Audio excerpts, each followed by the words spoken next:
Episode 731 to 740। अध्याय 731 अभिशाप 6। Zhao Ming ने होटल के प्रवेश द्वार के चारों ओर देखा और पाया कि वहां कोई गार्ड नहीं था। सुरक्षा न देखकर उसके होंठ सिकुड़ गए और वह जी चेन को अपने साथ घसीटते हुए जल्दी से होटल से बाहर निकल गई। होटल से बाहर निकलते ही उसने जी चेन की बाह से अपना हाथ हटा लिया और राहत की एक गहरी सांस ली। हाँ, ये तो काफी साहसिक था। उसने अपनी मुट्ठियों से अपनी छाती थपथपाते हुए भारी सांस ली।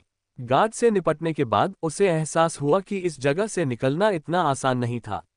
होटल के कर्मचारी और गार्ड होटल में होने वाले किसी बड़े आयोजन की तैयारियों में जुटे हुए थे। क्योंकि उन्होंने पारंपरिक कपड़े पहने हुए थे जिससे वे एक अजीबोगरीब जोड़े की तरह दिख रहे थे, इसलिए भीड़ में भी उन्हें आसानी से पहचाना जा सकता था। हालांकि आयोजन के कारण कई जगहों पर जाना प्रतिबंधित था और वहां ज्यादा लोग नहीं थे, जिससे उन्हें छिपने और प्रवेश द्वार पर सुरक्षाकर्मियों के हटते ही वहां से निकल जाने में आसानी हुई। उन्हें बिना पकड़े गए इस जगह से भागने में ही 2 घंटे लग गए। जी चेंग ने अपने होंठ सिकोड़े और झाओ मिंग को ठंडी निगाहों से देखा, जो आहें भर रही थी और लंबे समय तक पानी में रहने के कारण गीली हो चुकी अपनी पोशाक को निचोड़ रही थी। हालांकि उन्हें गर्म पानी के झरने से निकले काफी समय हो गया था, फिर भी उनके कपड़े गीले और चिपचिपे थे, जिससे उन्हें असहज महसूस हो रहा था। अब उसे एहसास हो गया था कि वे जी राजवंश में नहीं, बल्कि उस रहस्यमयी दुनिया में है जहां से ये लड़की आई है। फिर भी यह उसके लिए एक अपरिचित और अविश्वसनीय स्थिति थी। उसके शब्दों से उसे पता चला कि यह लड़की किसी दूसरी दुनिया से है, एक ऐसी दुनिया से जो उनके समय से कई साल बाद की है। लेकिन ये जानकर उसे बहुत हैरानी हुई कि लोग समयरेखा पार करके दूसरी दुनिया में जा सकते हैं। झा, क्या तुम्हें ठंड लग रही है? उसने पूछा, जब उसने देखा कि वह अपनी बाहों को मल रही थी और कांप रही थी, साथ ही अपने शरीर से चिपकी हुई लंबी स्कर्ट को फड़फड़ा रही थी। जगह ठंडी थी और ऐसा लग रहा था जैसे यहाँ भी सर्दी का मौसम हो, लेकिन महल जितनी ठंड नहीं थी जहाँ रास्ता बर्फ से ढका हुआ था और पेड़ों की शाखाओं पर बर्फ जमी हुई थी। ठंड से कांपती हुई झाओ मिंग ने उसकी ओर मुड़कर देखा और उसके चिंतित भाव देखकर उसने सिर हिलाकर जवाब दिया, नहीं, मैं ठीक हूँ। ठंड से कांपते हुए उसने दांत पीसते हुए कहा। उसके पीले पड़ते होंठों को देखकर उसने अपने होंठ सिकोड़ लिए। उसे नहीं पता कि वे यहाँ कैसे पहुंचे, लेकिन उसे याद था कि यहाँ आने से पहले वह काफी देर तक बर्फीले ठंडे पानी में थी और अब वे भी इस सर्द मौसम में काफी देर तक गीले कपड़ों में थे। उन्हें ठंड की आदत थी क्योंकि वे सेना में सेवा कर चुके थे और युद्धों पर जाते समय उन्हें बर्फीली ठंडी झील में घंटों तैरकर ठंड से लड़ने का प्रशिक्षण दिया जाता था। युद्ध के दौरान ठंड से बचने के लिए शायद ही कोई सुविधा होती थी और जब दुश्मन तलवारें ताने उनकी सीमा पर खड़ा हो तो उन्हें ऐसी बातों की कोई परवाह नहीं होती थी। उसे यह कहते हुए देखकर कि वह ठीक है, जबकि वह इतनी बुरी तरह कांप रही थी कि ऐसा लग रहा था जैसे वह किसी भी क्षण बेहोश हो जाएगी, उसने आह भरी। बिना कुछ कहे उसने सर्दियों के लिए बने मोटे कपड़े से बना अपना बाहरी चोला उतारकर उसके कंधों पर डाल दिया, इसे पहन लो। इस अपरिचित और अनजान जगह पर मैं तुम्हारी देखभाल नहीं कर सकता, उसने ठंडे स्वर में कहा। उसने उसकी ओर पलकें झपकाईं और उसके स्नेहपूर्ण हाव भाव देखकर उसके होठों पर मुस्कान आ गई। हालांकि जैसे ही उसे एहसास हुआ कि वे एक ऐसी दुनिया में हैं जहां झाओ मिंग भी है, उसकी मुस्कान गायब हो गई। असली झाओ मिंग, जिससे मिलने के लिए वह बेताब था और उनसे उसे वापस दुनिया में लाने की गुहार लगा रहा था। उसकी आंखों में उदासी छा गई क्योंकि वह ये सोचे बिना नहीं रह सकी कि लिवेई के साथ शीमिंग के रूप में जीवन जी रही झाओ मिंग को देखकर उसकी क्या प्रतिक्रिया होगी। झाओ मिंग लिवेई के साथ खुशी से रहता है, लेकिन उसे वही सुविधा क्यों नहीं मिल सकती? उसकी नज़र में वह झाओ मिंग की नकली कॉपी मात्र है, बस उसका चेहरा झाओ मिंग जैसा है। लगता है सुखद अंत मेरे नसीब में नहीं है। उसने उदास आंखों से उसकी ओर देखा, लेकिन अपने होठों पर मुस्कान बनाए रखने की कोशिश की ताकि अंदर ही अंदर उसे मार रहे दर्द को न दिखा सके। उसने उसके बारे में और उसके प्रति अपनी भावनाओं के बारे में न सोचने की हर संभव कोशिश की, लेकिन उसकी बेरुखी ने उसे यह एहसास दिलाया कि वह उसे कितना पसंद करती है। खुशियों भरे पलों के बजाय दर्द ने उसे उसके प्रति अपने प्यार की गहराई का एहसास कराया। उसने गहरी सांस ली और उसके सामने रोने से बचने के लिए अपना सिर हिलाया। कोई बात नहीं, तुम दयनीय नहीं हो। यह आदमी तुम्हारी कीमत न समझने के कारण पागल है। मैं उसे अपना असली रूप दिखाऊंगी और उसे अपने फैसले पर पछतावा करवाऊंगी, उसने सिसकते हुए कहा और तय किया कि वह जहां भी हो खुशी से अपना जीवन जिएगी। जी चेंग ने उस पर एक नजर डाली और देखा कि वह अपनी लाल हो चुकी नाक से सिसक रही थी और ठंड के कारण उसके गोरे गाल भी लाल हो गए थे। अपने वस्त्र पहने होने के बावजूद उसे ठंड से कांपते देखकर वह चिंतित हो गया। वह फेंगजू को फोन करके उसके लिए ऊनी कोट मंगवाना चाहता था, लेकिन यह महसूस करके उसने अपने होंठ सिकोड़ लिए कि वे जी राजवंश में नहीं है। उसने आह भरी और अपने भविष्य और इस अजनबी जगह से वापस जाने के बारे में सोचने लगा।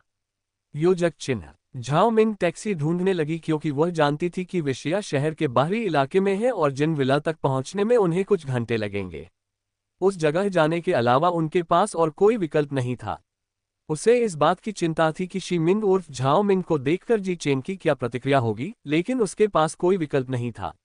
इन अजीब कपड़ों में बिना भोजन और पैसे के सड़कों पर भटकने से बेहतर था कि वह वहां जाकर विलासितापूर्ण जीवन व्यतीत करे। वैसे भी ये शुरू से ही उसका घर था।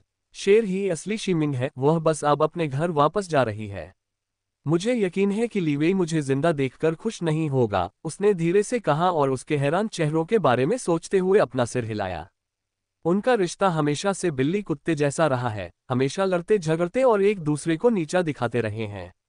हालांकि उससे दोबारा मिलने के ख्याल से वह उत्साहित थी और सोच रही थी कि उसे देखकर उसकी क्या प्रतिक्रिया होगी।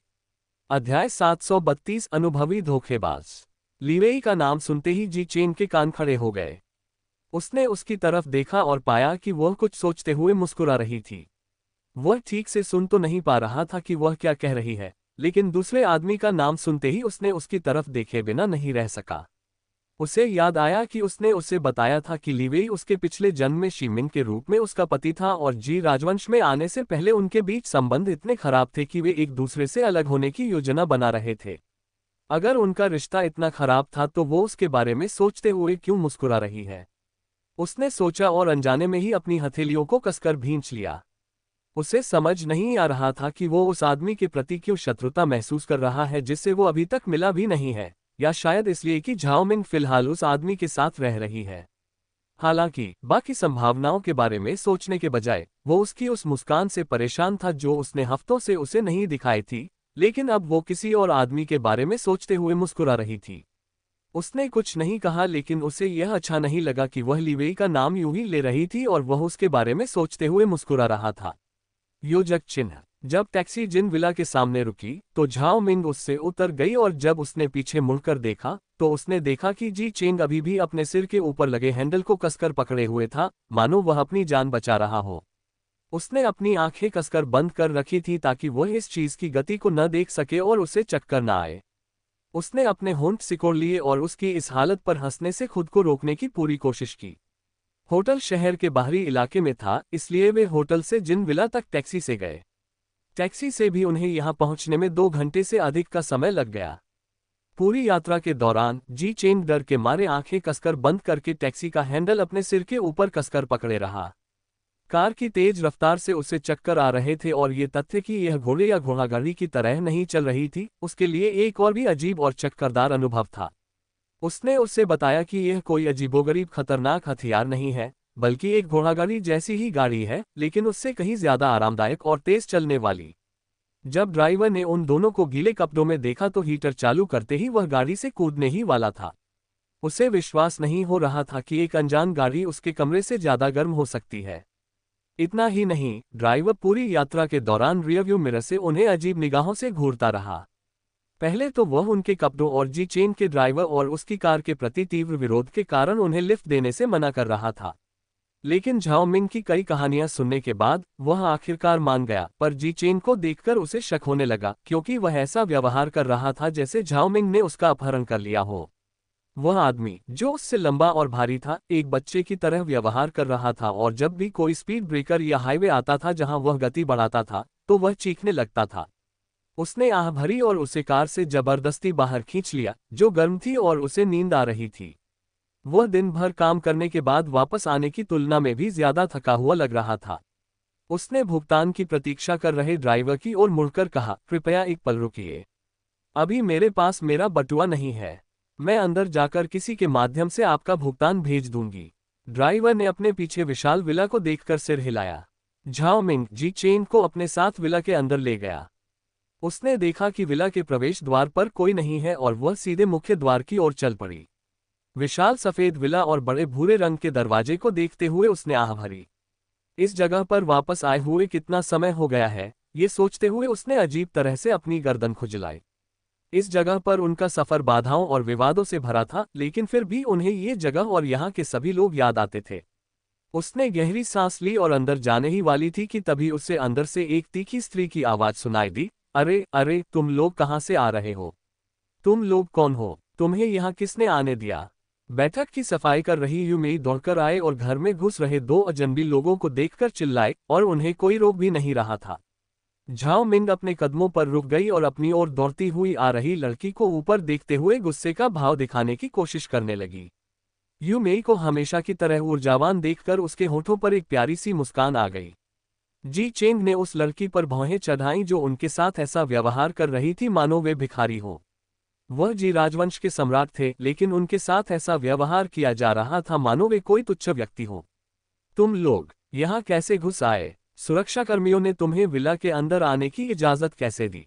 यूमेई ने उनके गीले कपड़े देखकर भौहें चढ़ाते हुए कहा। उसने इन लोगों को पहली बार देखा था और ये शिमिंग या लीवेई के परिचितों जैसे नहीं लग रहे थे। उनकी हालत देखकर ऐसा लगता है कि वे यहाँ कुछ भोजन या दान मांगने आए थे, लेकिन चूंकि शिमिंग या लीवेई घर पर नहीं थे, इसलिए वह अजनबियों को कुछ भी नहीं दे सकी और उन्हें घर में प्रवेश करने दिया। झाओ मिंग ने अपने सामने खड़ी लड़की की ओर देखा और धीमी आवाज में कहा, यूमेई, बहुत समय हो गया है ना? यूमेई उस महिला की बात समझ नहीं पा रही थी, लेकिन कुछ कहने से पहले ही उसने पूछा, जियामिंग या लिवेई कहाँ है? क्या वे घर पर नहीं हैं? उसने अंदर झांकते हुए पूछा। यूमेई उस महिला को देखकर अवाक रह गई, जिसने गीले पारंपरिक कपड़े पहने हुए थे और शिमिंग के बारे में पूछ रही थी। आप उन्हें जानते हैं? उसका लहजा अचानक विनम्र हो गया क्योंकि उसे चिंता थी कि वे शिमिंग के मेहमान हो सकते हैं। झाओ मिंग ने मुस्कुराते हुए कहा, बेशक। अगर मैं उन्हें नहीं जानती तो कौन जानेगा? मैं उसकी हमसफर हूँ। वह मुस्कुराए। मैं तुम्हारी मालकिन हूँ, बेवकूफ। तुम्हारी मौजूदा मालकिन नकली है। वो तो अपनी जिंदगी का भरपूर आनंद ले रही है, जबकि मैं उस प्रेम में टूटे हुए आदमी के साथ फंसी हुई हूँ। उसने मन ही मन सोचा, लेकिन फिलहाल उससे बात करते समय उसने शालीनता बनाए रखने का फैसला किया। अरे, वे अभी घर पर नहीं हैं। आप बाद में आ सकते हैं जब वे घर पर हों। यूमेई ने विनम्रता से यह कहकर उन्हें विदा किया। कोई बात नहीं, हम उनके लौटने तक इंतजार कर सकते हैं। क्या लीवेई अभी भी रात 11 बजे के आसपास आता है या अब वह जल्दी आने लगा है? झाओ मिंग प्रवेश द्वार पर खड़ी यूमेई के पास से गुजरी और जी चेन को अपने पीछे आने का इशारा करते हुए विला में प्रवेश कर गई। यूमेई उस लड़की को देखकर अवाक रह गई जो उस जगह को अपना समझ रही थी और बेफिक्र होकर बैठक कक्ष में घूम रही थी। उस महिला से अजीब सी परिचित सी अनुभूति पाकर वह सहज रूप से हंस पड़ी। अरे, आजकल मालिक आमतौर पर शाम 7 बजे तक घर आ जाते हैं। वह नहीं चाहते कि मालकिन अकेले खाना खाएं, इसलिए वह हमेशा जल्दी आ जाते हैं। छी, कितना पाखंडी है। जब वो मेरे साथ रहता था तब भी कभी समय पर नहीं आता था। तो क्या उसके पास कोई अतिरिक्त काम नहीं था, बल्कि वो मुझसे बचने की कोशिश कर रहा था? हाँ, लीवेई मेरे वापस आने पर मुझसे नफरत करेगी। झाओ मिंग ने लिविंग रूम की ओर देखते हुए मुस्कुराया, जिसका साज सज्जा पहले से थोड़ा अलग था। वह बैठक कक्ष में सोफे पर बैठ गई और यूमेई की ओर मुड़ी, जो उसे संदेह भरी नजरों से देख रही थी। अरे, मैं यहीं उनका इंतजार करूंगी। इस बीच तुम बाहर इंतजार कर रहे टैक्सी ड्राइवर को किराया दे दो। ड्राइवर को किराया दूं? मैं? क्यों? यूमेई ने असमंजस में पूछा। उसे समझ नहीं आ रहा था कि क्या यह महिला शिमिंग या जिन लिवेई को जानती है या वे सिर्फ कुछ अनुभवी ठग हैं। क्योंकि मेरे पास अभी पैसे नहीं हैं, झाओ मिंग ने लापरवाही से कंधे उचकाते हुए कहा। जी चेंग ने उनकी बातों पर ध्यान नहीं दिया और उस भव्य और आलीशान जगह को चारों ओर देखा, जो महल के बराबर तो नहीं थी। हालांकि पहली बार देखी जा रही अजीबोगरीब चीजों को देखकर वह आश्चर्यचकित हुए बिना नहीं रह सका। अध्याय 733 अभिशाप 8। यूमेई डाइनिंग टेबल साफ कर रही थी और लगातार झाओ मिंग की ओर देख रही थी, जो एक एक करके स्ट्रॉबेरी अपने मुंह में डाल रही थी और उसे अपना घर समझ रही थी। हालांकि उसने ड्राइवर को पैसे दे दिए थे, फिर भी वह इस बात को लेकर परेशान थी कि उसने ड्राइवर को पैसे क्यों दिए जबकि वह इस महिला को जानती भी नहीं थी। उसे यकीन नहीं था कि यह महिला वाकई शिमिंग को जानती है या फिर ये सिर्फ कुछ धोखेबाज है। उन्होंने अजीबोगरीब कपड़े पहन रखे हैं और वह सुंदर आदमी भी अजीबोगरीब प्राचीन कपड़े पहने हुए है और घर के चारों ओर अपनी आंखें इतनी चौड़ी करके देख रहा है मानो वे अपनी जगह से बाहर निकल जाएंगी। वह महिला न केवल जी मिंग का नाम जानती है, बल्कि उसे भी जानती है। हालांकि उसे अतीत में इस महिला को देखने की कोई याद नहीं है, लेकिन किसी कारणवश इस महिला का व्यक्तित्व इतना डरावना और परिचित है कि वह उसकी हर बात मानने के लिए मजबूर हो जाती है। उसने शी मिन को फोन करने की कोशिश की लेकिन उसका फोन बंद था और लीवेई एक मीटिंग में थी, इसलिए वह उससे भी संपर्क नहीं कर पाए। काश मिस और मास्टर जल्दी आ पाते, उसने चिंता से आह भरी। योजक चिन्ह। स्ट्रॉबेरी खा रही झाओ मिंग ने सोफे पर पीठ सीधी करके बैठे जी चेन की ओर देखा, जो चारों ओर सतर्कता से देख रहा था। उसकी भौहें तनी हुई थीं और झाओ को महसूस हुआ कि वह अपने आसपास की अजीबोगरीब चीजों को देखने के लिए अभ्यस्त नहीं था। वह उसकी भावनाओं को अच्छी तरह समझ सकती है क्योंकि जी राजवंश में जागने पर उसने भी ठीक ऐसा ही महसूस किया था। लेकिन उसे इस बात पर प्रसन्न होना चाहिए कि वह अपने शरीर में है, किसी और के शरीर में नहीं। क्या आप कुछ लेना चाहेंगे? उसने स्ट्रॉबेरी पेश करते हुए कटोरा उसकी तरफ सरका दिया।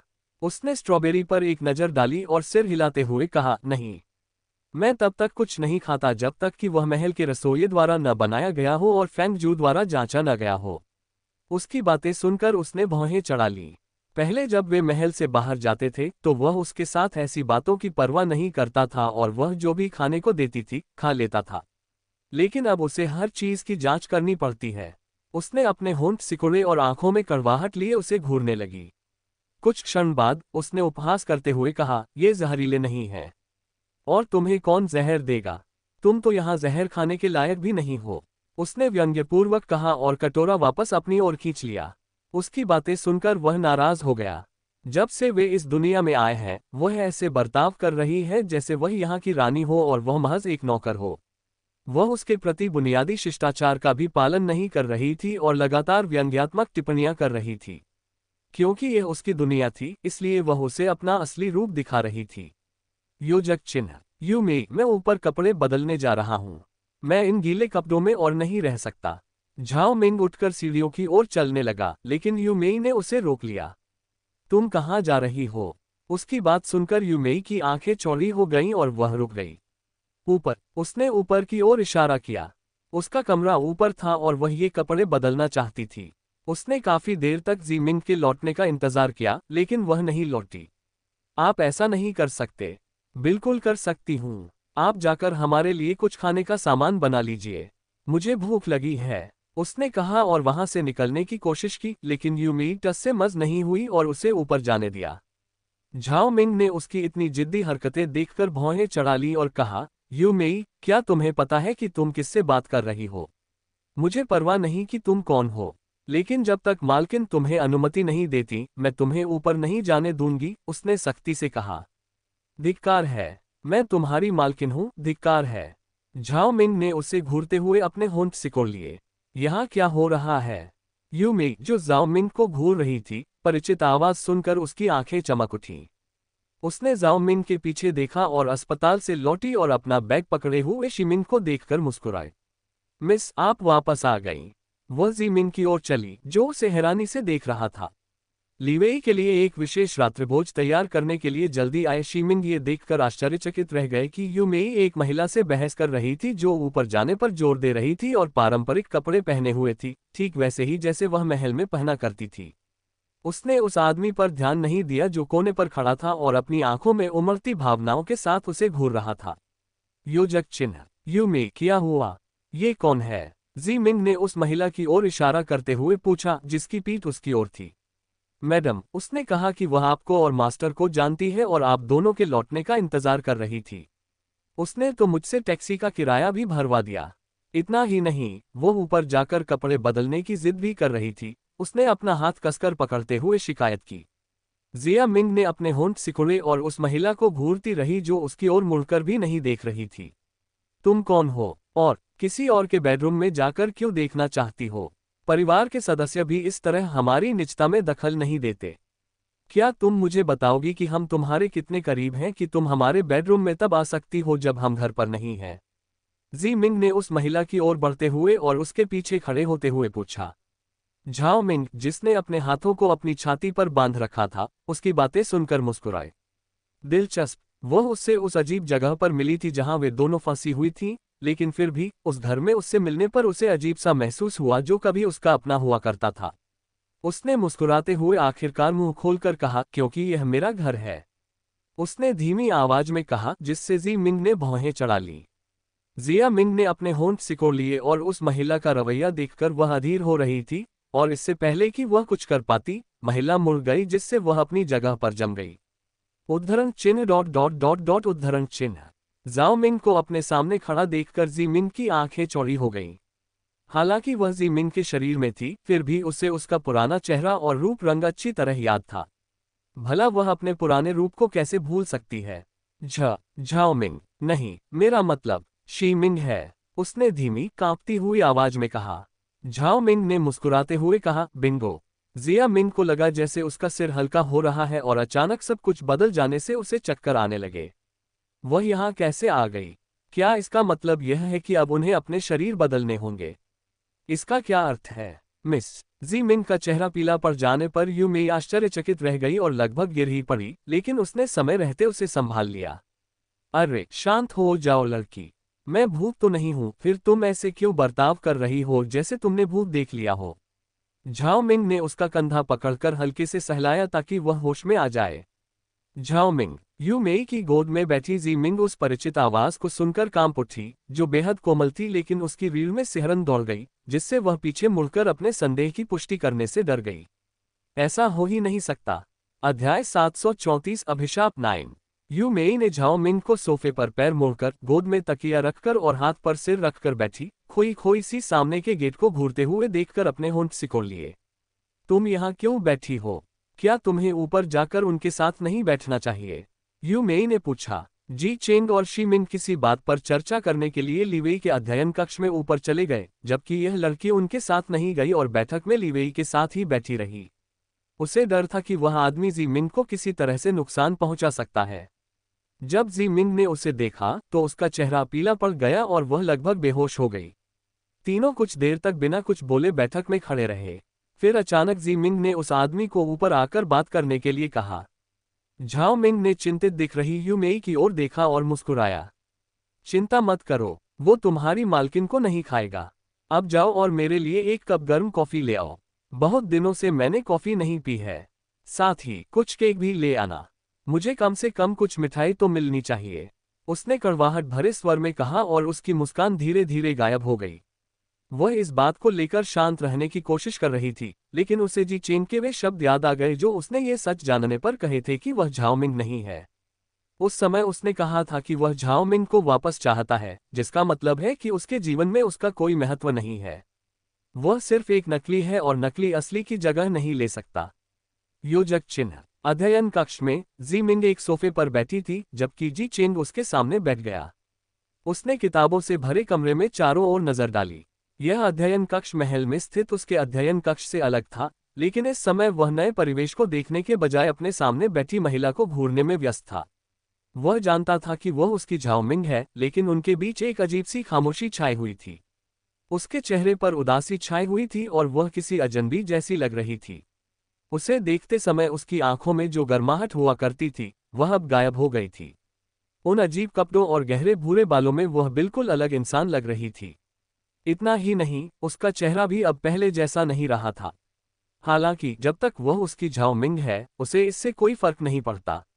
लेकिन अभी वह उस झाओ मिंग जैसी नहीं दिख रही थी जिसे वह पहले जानता था। लंबे समय तक असहज चुप्पी के बाद जी चेंग ने कहा, झाओ मिंग, मैं। जिया मिंग, उसने बीच में ही टोकते हुए कहा। हम। उसकी बात सुनकर उसने अपनी भौहें ऊपर उठाईं। उसका लहजा सपाट और उदासीन था, मानो वह किसी अजनबी से बात कर रही हो। उसने शांत भाव से अपने हाथ में पकड़े चाय के कप को मेज पर रखा और कहा, मेरा नाम अब जी मिंग है, झाओ मिंग नहीं।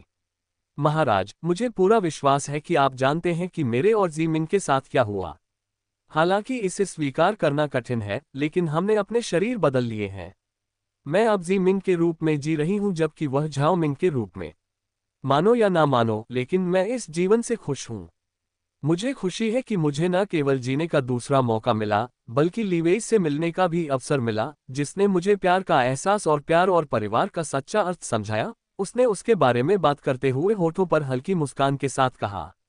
जी चेन चुपचाप उसकी बातें सुन रहा था और उसे एहसास हुआ कि वह कितनी बदल गई है। झाओ मिंग, जो पहले उसके सामने चुप रहती थी और बोलने से पहले हिचकिचाती थी, अब न केवल उसके लहजे में थोड़ी सी ठंडक थी, बल्कि वह बिना घबराए उसकी आंखों में देख रही थी। उसकी आंखों की गर्मजोशी गायब हो गई थी। महल में तुम्हारा जीवन कैसा था? क्या तुम अपनी दुनिया में वापस नहीं जाना चाहती? झाओ मिंग, क्या तुमने कभी अपनी दुनिया में वापस जाने, मेरे पास वापस आने के बारे में सोचा है? उसने वह सवाल पूछा जिसका उसे लंबे समय से इंतजार था। वह जानना चाहता था कि क्या उसे कभी उसकी याद आई या क्या वह उसके पास वापस जाना चाहती थी।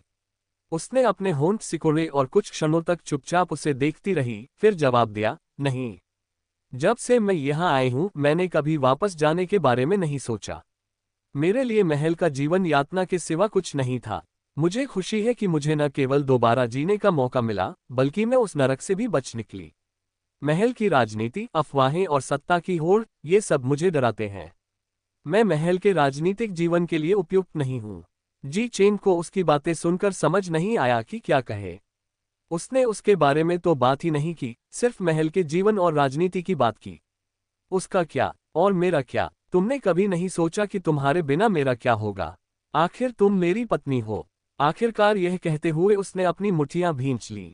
वह इस सवाल को पूछने के लिए बहुत समय से संघर्ष कर रहा था। जिस दिन उसे पता चला कि उसके साथ रहने वाली लड़की झाओ मिंग नहीं है, उसी दिन से उसे लग रहा था कि उसकी झाओ मिंग उसका इंतजार कर रही होगी। वह इस बात की हर संभावना को नकार रहा था कि वह उसे भूल सकती है। हालांकि उसके शब्दों को सुनकर जिस डर से वह बचने की कोशिश कर रहा था, वही सच साबित हुआ। जिया मिंग ने उसकी ओर देखा और उसकी संदेह भरी निगाहों से बचते हुए धीरे से आह भरी। महाराज, पहले तो मैं अपनी सारी तकलीफों, अपनी मौत के लिए आपको ही दोषी मानती थी। महारानी या जियाउल्ली के बजाय यह आपकी अज्ञानता ही थी जिसने मेरे युवा हृदय को चकनाचूर कर दिया। तुम सिंहासन पर नए नए बैठे थे और युद्धों व राजनीतिक मामलों में व्यस्त थे और मुझे उस जीवन को जीने के लिए छोड़ गए जिसे मैंने कभी चाहा भी नहीं था और न ही पहले कभी अनुभव किया था। इस दुनिया में आते ही तुम्हारे लिए मेरी भावनाएं नफरत में बदल गईं। हालांकि बाद में मुझे एहसास हुआ कि यह सिर्फ तुम्हारी या मेरी गलती नहीं थी। ये परिस्थितियां ही थीं जिन्होंने हमें अलग कर दिया। उनके हावभाव देखकर उसने गहरी सांस ली और बोली, महाराज, आपको किसी भी बात के लिए दोषी महसूस करने की जरूरत नहीं है। मैं अब आपसे नफरत नहीं करती। कुछ चीजें हमारे नियंत्रण से बाहर थीं और होनी ही थीं। इस दूसरे जीवन के मिलने के बाद मुझे एहसास हुआ कि कुछ चीजें ऐसी होती हैं जिन्हें हम हल्के में लेते हैं और उन्हें खोने के बाद ही हमें उनकी कीमत का एहसास होता है।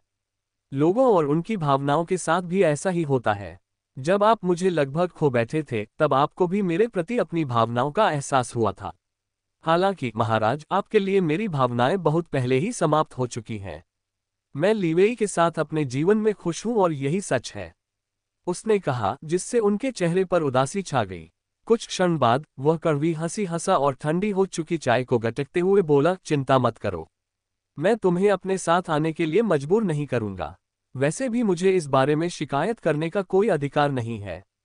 उसने उसे घूरकर देखा और महसूस किया कि वह सच्चाई को स्वीकार करने के लिए कितना संघर्ष कर रहा है। लीवेई भी पहले तो चौंक गया, लेकिन उसने आसानी से सच्चाई को स्वीकार कर लिया क्योंकि उसे पहले से ही उस पर शक था और अतीत में भी उसके मन में जीमिंग के लिए कभी कोई गहरी भावनाएं नहीं थीं। हालांकि अब उसे देखकर उसे एहसास हुआ कि जी चेंग ने उससे कभी नफरत नहीं की थी जैसा उसने सोचा था। परिस्थितियां ही थीं जिनके कारण उनके लिए एक दूसरे के प्रति अपनी भावनाओं को व्यक्त करना और एक दूसरे के प्रति ईमानदार रहना मुश्किल हो गया था। जी मिंग को अपनी भावनाओं से जूझते देख उसे बहुत बुरा लगा। वह लीवेई के साथ खुश थी, लेकिन झाओ मिंग और जी चेंग का जीवन उतना खुशहाल नहीं था जितना उसने सोचा था। उनके लिए हालात बिल्कुल भी अच्छे नहीं लग रहे थे। जिया मिंग एक अच्छी लड़की है। वह हमेशा ऊपर से मजबूत होने का दिखावा करती है, लेकिन उसका दिल कांच की मूर्ति की तरह नाजुक है। उसने इतनी कम उम्र में ही बहुत सारी कठिनाइयां देखी हैं, मेरे विपरीत, जिसे अपने पिता का प्यार मिला और परिवार का स्नेह मिला, लेकिन उसने अपने परिवार से केवल विश्वासघात और नफरत ही देखी है, इसलिए वह कभी कभी कठोर हो जाती है। उसने उसकी ओर देखा और मुस्कुराते हुए कहा, महाराज, वह एक अच्छी लड़की है। मेरी ही तरह वह भी खुश रहने की हकदार है। अगर आप उससे प्यार करेंगे तो वह भी आपको पूरे दिल से प्यार करेगी, लेकिन उसके प्यार को हल्के में मत लीजिए। इस पूरी स्थिति के कारण आप उलझन में होंगे और इसमें कोई बुराई नहीं है।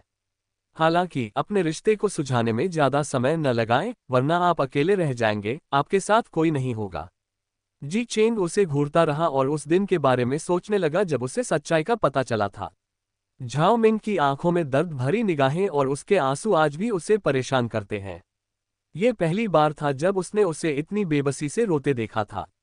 अपनी भावनाओं को सुलझाऊं। जी मिंग के ये शब्द उसके दिमाग में बार बार गूंज रहे थे, जिससे वह अपनी भावनाओं पर विचार करने के लिए मजबूर हो रहा था। अध्याय 735 अभिशाप 10। झाओ मिंग बैठक कक्ष में सोफे पर लेटी हुई थी। उसने अपना सिर हाथ के सहारे टिका रखा था और वह जी चेंग और शी मिंग के नीचे आने का इंतजार करते हुए कार में पॉपकॉर्न खा रही थी। जब जी चेंग और शी मिंग ऊपर बातें कर रहे थे तब तक वह 3 केक और 2 कॉफी खा चुकी थी। उसे नहीं पता कि उन्हें इतना समय क्यों लग रहा है, लेकिन अब वह अधीर हो रही है। उसे अपने कपड़े बदलने की जरूरत है, लेकिन यूमेई इतनी जिद्दी थी कि जब तक शीमिंग नीचे आकर उसे कपड़े बदलने की अनुमति नहीं देती तब तक वह उसे ऊपर कपड़े बदलने नहीं जाने दे रही थी। यूमेई, कम से कम रात के खाने की तैयारी तो शुरू कर दो।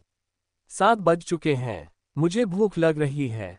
झाओ मिंग चिल्लाए, जबकि यूमेई अधीरता से ऊपर की ओर देख रही थी और खाली बर्तन उठा रही थी। झाओ मिंग ने भौहें चढ़ाकर कहा, तुम्हें भूख लग रही है? अभी अभी केक और 2 कप कॉफी पीकर अब ये बेशर्मी से पॉपकॉर्न खा रही हो। फिर से भूख लग रही है? क्या तुम राक्षस हो? झाओ मिंग ने ताना मारा। वह यहाँ शी मिंग को लेकर चिंतित हो रही थी क्योंकि वह कमरे में उस अजनबी आदमी के साथ अकेली थी और यहाँ ये लड़की उसे हर 15 मिनट में कुछ न कुछ लाने का आदेश दे रही थी। झाओ मिंग ने जिम्हाई ली और उसकी बकबक को अनसुना करते हुए कहा, यूमी, तुम अब काफी आलसी हो गई हो, है ना? पहले तो ऐसी नहीं थी। मैं जो कहती थी तुम सब करती थी, लेकिन अब तुम अपना असली रवैया दिखा रही हो। लगता है झा शी मिंग ने तुम्हें बहुत बिगाड़ दिया है। उसकी इस टिप्पणी पर यूमेई ने झुंझलाहट से अपनी भौहें सिकोड़ ली। वह इस लड़की से पहली बार मिल रही थी और वह ऐसे बर्ताव कर रही थी जैसे वह सालों से उसके यहाँ काम करती हो। भला उसे हुक्म देने वाली वो कौन होती है? यहाँ तक कि जी मिंग भी उसे इस तरह हुक्म नहीं देता। इसलिए तो कोई भी मेरी मिस की बराबरी नहीं कर सकता। योजक चिन्ह। यूमेई के जाने के बाद झाओ मिंग ने मुख्य द्वार की ओर मुड़कर देखा और लीवेई को अपने काले ब्रीफकेस के साथ घर में प्रवेश करते हुए देखा। उसने भौहें उठाई और अपने तथाकथित पूर्व पति का स्वागत करने के लिए उठ बैठी। उसने मुस्कुराते हुए देखा कि वह अभी भी अपने चेक पैटर्न वाले गहरे भूरे रंग के 3 पीस सूट में था। कम से कम अब मुझे बोरियत तो नहीं होगी। उसने हाथ बढ़ाया और खड़ी होकर होठों पर आत्मविश्वास भरी मुस्कान लिए उसकी ओर चल पड़ी। अरे वाह, देखो कौन आया है। श्री लीवे, बहुत दिनों बाद मिले। वह उनके सामने खड़ी हो गई, जिससे वह चौंक गए और उन्हें हाथ हिलाकर अभिवादन किया। लीवे, जो अभी अभी घर में दाखिल हुआ था और अपने फोन पर संदेश देख रहा था, अचानक एक अनजान महिला को अपने रास्ते में खड़ा देखकर चौंक गया, जो उसे हाथ हिलाकर अभिवादन कर रही थी। उसके अजीब पहनावे और अस्त व्यस्त हालत को देखकर उसने भौहें सिकोड़ी। उसके कपड़े गंदे थे, बाल बिखरे और गीले थे।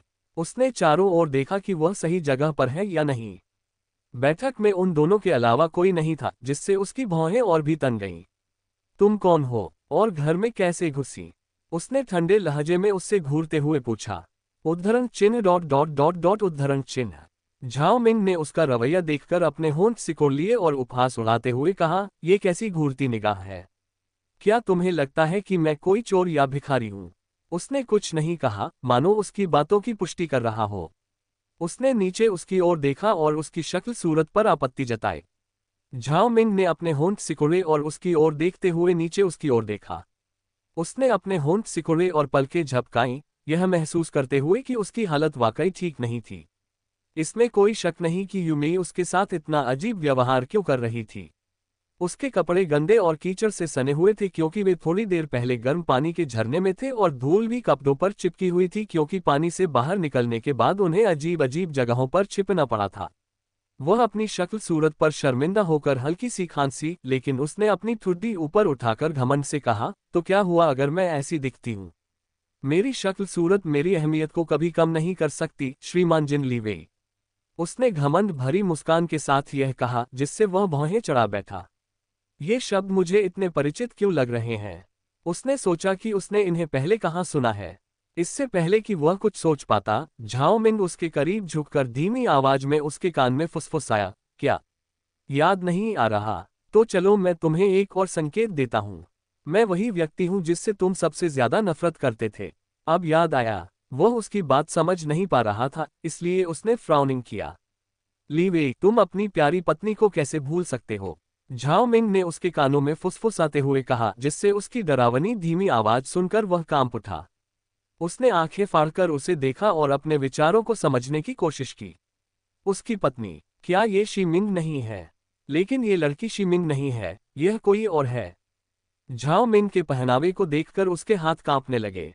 पारंपरिक कपड़े, पत्नी। उसे शीमिंग के वे शब्द याद आ गए जब उसने उससे कहा था कि असली शीमिंग अपनी दुनिया में चली गई है और अब जी राजवंश की महारानी के रूप में रह रही है।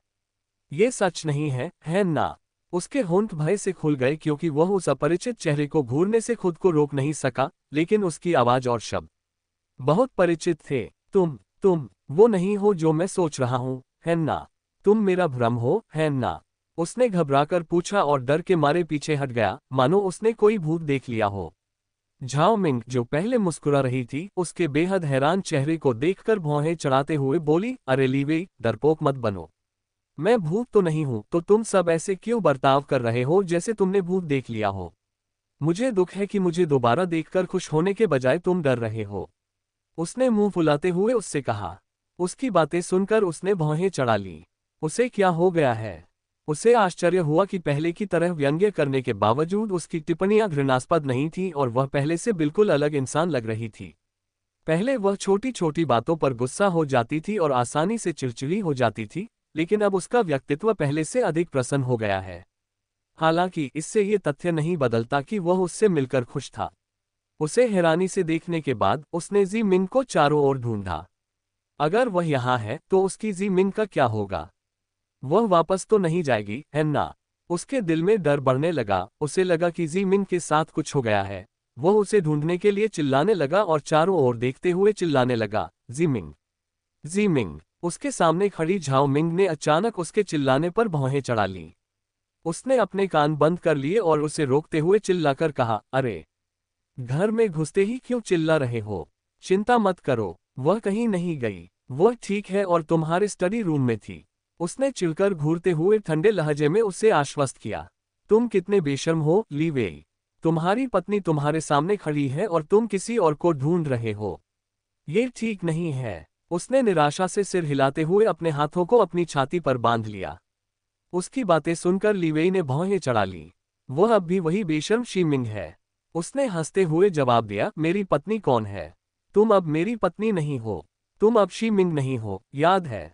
उसने अपने होंठ सिकोड़ते हुए कहा, क्या तुम ये जानने के बाद भी इतने शांत नहीं हो कि मैं शीमिंग हूं? तुम्हें चिंतित, भ्रमित या क्रोधित नहीं होना चाहिए। उसने जिज्ञासावश पूछा। जब जी चेन को सच्चाई पता चली तो वह गुस्से में था और उससे कुछ भी सुनने को तैयार नहीं था। वहीं ली वेई एक पल के लिए हैरान तो हुई, लेकिन उतनी हैरान नहीं हुई जितना उसने सोचा था।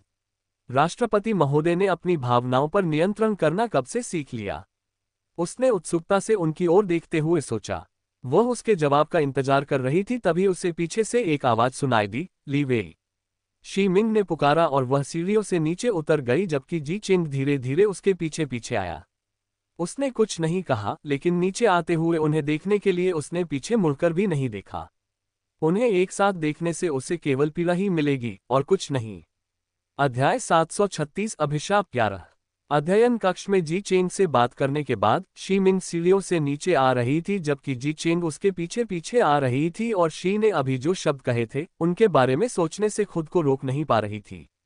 उसने कभी सोचा भी नहीं था कि उसे अपने जीवन में झाओ मिंग का ऐसा रूप देखने को मिलेगा।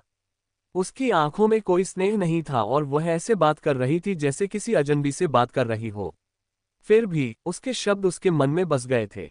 किसी की भावनाओं को कभी हल्के में न लें। वह हमेशा से यही मानता आया था कि झाओ मिंग उसकी पत्नी है और हमेशा उसके साथ रहेगी, लेकिन अप्रत्याशित घटनाक्रम ने सब कुछ बदल दिया। झाओ मिंग को अपने वर्तमान जीवन में खुश देखकर वह इस बात को लेकर असमंजस में पड़ गया कि आखिर वह क्या चाहता है। झाओ मिंग के साथ बिताया समय उसके जीवन का सबसे सुखद समय था, लेकिन बाद में उसे पता चला कि जिस स्त्री से वह प्रेम करता था वह उसकी झाओ मिंग नहीं बल्कि कोई और थी। विश्वासघात का एहसास उस क्षण उसके मन में उमड़ रही हर भावना से कहीं अधिक प्रबल था। उस भावना में डूबा हुआ वह अपनी खुशी को भूल गया और उसने सहज भाव से उसके सामने अपना दिल खोल दिया।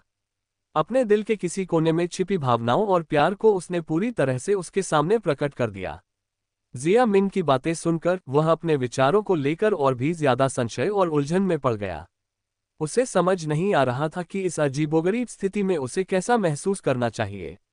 जब जीमिंग सीढ़ियों से नीचे उतर रही थी तो उसने देखा कि लीवेई बैठक कक्ष में खड़ा होकर झाओमिंग से बात कर रहा था। उसने देखा कि लीवेई बात करते समय मुस्कुरा रहा था और हंस रहा था, जिससे जीमिंग को गुस्सा आ गया। असली जीमिंग को लीवेई के साथ अच्छे से घुलते मिलते देखकर उसने अपने होंठ सिकोड़ लिए। एक पल के लिए वह डर गई, ये सोचकर कि अगर जीमिंग ने उनके शरीर को वापस बदलने पर जोर दिया और उन्हें उनकी मूल जिंदगी में वापस लाना चाहा, तो वह क्या करेगी। उसने अपने होंठ सिकोड़े और गहरी सांस ली, फिर बोली, लीवेई। उसने उसका नाम पुकारा और उसकी ओर चल पड़ी, जबकि जी चेन स्थिर कदमों से उसके पीछे पीछे चलता रहा। झाओ मिंग को देख रहे लीवेई को शी मिंग की मधुर आवाज सुनकर हैरानी हुई। शी मिंग हमेशा की तरह मीठी आवाज में उनका नाम पुकार रही थी। लीवेई मुस्कुराए और राहत की सांस लेते हुए बोले, शी मिंग, शुक्र है तुम ठीक हो। लिविंग रूम में उस पागल औरत को देखकर मैं बहुत परेशान हो गया था। उन्होंने झाओ मिंग की ओर इशारा करते हुए शिकायत की। झाओ मिंग ने उन्हें गपशप करते देख भौहें चढ़ा ली। लीवेई को इस तरह शिकायत करते देख जी मिंग मुस्कुराए बिना नहीं रह सकी। उसे चिंता थी कि जब उसे झाओ मिंग और जी चेन के आने के बारे में पता चलेगा तो उसकी क्या प्रतिक्रिया होगी, लेकिन ऐसा लगता है कि उसने झाओ मिंग के आने को सकारात्मक रूप से लिया है। तुमने मुझे पहले क्यों नहीं बुलाया? इस अजनबी औरत को यहाँ देखकर तुम डर गई होगी, है ना? उसने चिंता से जी मिंग के गाल को सहलाते हुए पूछा। उद्धरण चिन्ह डॉट डॉट डॉट डॉट उद्धरण चिन्ह। लीवेई को शी मिंग के साथ प्यारी प्यारी बातें करते हुए उसकी शिकायत करते देख झाओ मिंग को हंसी आ गई। क्या वह भूल गया कि वह असल में उसी के असली चेहरे को सहला रहा है? लीवेई, अपने उन गंदे हाथों से मेरे चेहरे को सहलाना बंद करो। झाओ मिंग ने लीवेई की बात काटते हुए कहा, जिससे लीवेई का चेहरा सिकुड़ गया। सबसे पहले तो अब ये तुम्हारा चेहरा नहीं है। जलनखोरों जैसा बर्ताव मत करो, उसने टिप्पणी की, जिससे वो अविश्वास से हंस पड़ी। उसे यकीन नहीं हो रहा था कि वो जीमिन के सामने इतना प्यारा बर्ताव कर रहा है। जिन कॉर्पोरेशन के अध्यक्ष, जिनकी उम्र लगभग 30 वर्ष है, एक बच्चे की तरह व्यवहार कर रहे थे। लीवेई, बस करो, वरना मैं तुम्हारे चेहरे पर घूंसा मारने में जरा भी संकोच नहीं करूंगी। ये बहुत घिनौना है, उसने गंभीरता से कहा, जिस पर लीवेई ने भौहें चढ़ाकर शी मिंग को अपनी ओर खींचा और उसके कंधे पकड़कर उसे गले लगा लिया और उसे इतराने लगी। मैं उसके लिए कुछ भी कर सकता हूँ। वह मेरी पत्नी है, उसने घोषणा की, नीचे आने के बाद कोने में चुपचाप खड़ी उस आकृति की मौजूदगी पर ध्यान दिए बिना। लीवेई को जी मिंग को कंधों से पकड़े हुए और झाओ मिंग से खुशी खुशी बातें करते देख जी चेंग ने अपने होंठ सिकोड़ लिए। झाओ मिंग भी खुश लग रहा था। कम से कम वो आजकल उसके साथ रहने पर जिस तरह से फ्राउनिंग करती है, वैसा तो बिल्कुल नहीं कर रही थी। झाओ मिंग से बात कर रहे लीवेई ने अचानक खंभे के बगल में कोने में खड़े एक व्यक्ति को देखा, जो उदास आंखों से उन्हें देख रहा था। उस व्यक्ति ने गहरे नीले रंग का पारंपरिक वस्त्र पहना हुआ था और भले ही वह खड़ा था, उसके चारों ओर एक अजीब तरह की शक्तिशाली आभा थी जिसने लीवेई को स्तब्ध कर दिया। उसने आश्चर्य से जी मिंग की ओर देखा और पूछा, यह आदमी, ये कौन है? उसने ये सोचते हुए पूछा कि क्या वह भी अतीत से आया है, जो झाओ मिंग के साथ आया था। हालांकि उसे झाओ मिंग के बारे में कुछ भी नहीं पता, जो इस दुनिया में वापस आया है और कैसे, फिर भी सब ठीक है जब तक कि शी मिंग को वापस जाने की जरूरत न हो। वह उससे एक दिन के लिए भी अलग नहीं होना चाहता। जी चेन की मौजूदगी को भूल चुकी जी मिंग ने भौहें चढ़ाकर उस दिशा में देखा जहां लीवेई देख रही थी। उसने अपने होंठ सिकोड़े और झाओ मिंग की ओर देखा, ये सोचते हुए कि वह उसके बारे में क्या कहे कि वह कौन है। झाओ मिंग ने आह भरी और जी चेन की ओर मुड़कर देखा। भौहें चढ़ाते हुए उसने कहा, वह तो तुम्हारा प्रेम प्रतिद्वंद्वी है। श्री लीवेई, अगर तुम अपनी प्रेमिका को खोना नहीं चाहते तो तुम्हें कमर कसनी होगी और अपनी रणनीति पर कायम रहना होगा। उसने फ्रेंच में यह बात कही, जिसे सुनकर शी मिंग केवल भौहें चढ़ाती रह गई, क्योंकि उसे समझ नहीं आया कि वह क्या कह रही है। उसे समझ आ गया था कि वह फ्रेंच बोल रही है क्योंकि उसने थोड़ी बहुत फ्रेंच सीख ली थी, लेकिन फिल्म देखने के बाद उसने सीखना बंद कर दिया। खाने के व्यंजनों के नाम जानने के अलावा उसे और कुछ नहीं आता। हालांकि लीवेई के हैरान चेहरे को देखकर उसे यह जानने की उत्सुकता हुई कि झाओ मिंग ने अभी क्या कहा। लीवेई ने आंखें चौड़ी करके झाओ मिंग को देखा और फिर से उस आदमी की ओर देखा, जो शब्द उसने अभी सुने थे उन्हें समझने की कोशिश कर रहा था। क्या वो भी उसी दुनिया से है? उसने फ्रेंच में पूछा। जी मिंग ने भौहें चढ़ाकर सोचा कि वे किस बारे में बात कर रहे हैं जो वे उन्हें समझाना नहीं चाहते। दूसरी ओर जी चेंग भी उलझन और हैरानी भरे भावों से उन्हें देख रहा था। उसे समझ नहीं आ रहा था कि वे किस भाषा में बात कर रहे हैं। झाओ मिंग ने जी चेन की ओर देखा और लीवेई की ओर मुड़कर सिर हिलाकर अपने संदेह की पुष्टि की। ये व्यक्ति जी राजवंश का शक्तिशाली सम्राट है। क्या आपको लगता है कि एक कंपनी का मामूली अध्यक्ष पूरे राजवंश का संचालन करने वाले सम्राट से निपट सकता है? उसने भौहें चढ़ाते हुए फ्रेंच में पूछा, जिससे लीवेई को उकसाया। लीवेई ने अपने होंठ सिकोड़ लिए। उसे याद आया कि शी मिंग ने उसे इस आदमी के बारे में पहले क्या बताया था। वह जानता था कि शी मिंग इस आदमी से प्यार करती थी, लेकिन उसने उसके साथ बुरा बर्ताव किया और उसे इतना सताया कि उसने अपना आत्मविश्वास खो दिया और वह कमजोर इरादों वाली इंसान बन गई। हालांकि झाओ मिंग के खुद को सम्राट बताने वाले शब्दों ने उसे दबाव में डाल दिया। आखिरकार वह सम्राट ही तो है, और वह तो सिर्फ अपनी कंपनी का अध्यक्ष है। क्या आपको लगता है कि मैं उससे डरती हूं? लेकिन क्या आपको लगता है कि उसके आदेशों का पालन न करने पर वह मुझे मार डालेगा? लीवेई ने अभी भी फ्रेंच में बोलते हुए पूछा और उस आदमी को अपनी गहरी, शत्रुतापूर्ण निगाहों से घूरा। झाओ मिंग ने हंसते हुए कहा, कितने डरपोक हो तुम। तुम्हें मर्द बनकर आत्मविश्वास से यह ऐलान करना चाहिए कि शी मिंग झाओ मिंग तुम्हारी औरत है। इस दुनिया में शक्तिहीन सम्राट के सामने तुम डरपोक की तरह कैसे व्यवहार कर सकते हो? उसने ताना मारा, जिससे वह उस पर भौहें चढ़ा बैठा। लीवेई, तुम लोग किस बारे में बात कर रहे हो? मुझे भी जानना है, शी मिंग ने बीच में टोकते हुए पूछा, क्योंकि वह जानना चाहती थी कि वे लोग विदेशी भाषा में क्या कह रहे हैं। उसने उसकी तरफ देखा और सिर हिलाते हुए कहा, कुछ नहीं। वह बस मुझे बता रही थी कि वह शी राजवंश का कोई राजकुमार है। झाओ मिंग ने सिर हिलाकर उसे सुधारते हुए कहा, यह सम्राट है, राजकुमार नहीं। दूसरी बात, ये जी राजवंश है, शी राजवंश नहीं। क्या तुम्हें मेरी बात ठीक से समझ भी आए? उसने झुंझलाहट में पूछा। अध्याय 737 अभिशाप 12। जी चेंग ने लीवेई की ओर देखा, जिसने इस दुनिया के अजीबोगरीब कपड़े पहने हुए थे, लेकिन उसका चेहरा निस्संदेह आकर्षक था और झाओ मिंग को इस आदमी से लापरवाही से बात करते हुए देखकर उसे और भी असहज महसूस हुआ। वह असमंजस में था और उसे समझ नहीं आ रहा था कि वह ऐसा क्यों महसूस कर रहा है। क्या इसका कारण शी मिंग है, जो असल में झाओ मिंग है और उसका प्यार है, या फिर झाओ मिंग है, जो मूल रूप से शी मिंग है और इस आदमी की पत्नी थी, इससे पहले कि वह दूसरी दुनिया में चली गई? उसने झाओ मिंग की ओर देखा, जो उस आदमी को देखकर मुस्कुरा रहा था और उससे बात करते हुए हंस रहा था। लीवेई ने झाओ मिंग की ओर देखा और हंसते हुए कहा, यहाँ आने से पहले क्या तुम पानी में खेल रहे थे? तुम्हारे कपड़े इतने गंदे और गीले क्यों हैं? क्या तुम्हें ठंड नहीं लग रही? झाओ मिंग ने आह भरी और फिर आह भरते हुए कहा, ये गर्म पानी का झरना था, कीचड़ वाला नहीं। और मुझे बहुत ठंड लग रही है। लेकिन यूमेई ने मुझे ऊपर जाकर कपड़े बदलने नहीं दिए। उसने फ्राउनिंग हुए कहा। ओह, उसने अच्छा काम किया, उसने धीमी आवाज में कहा, जिससे झाओ मिंग ने उसे देखकर भौहें चढ़ा ली।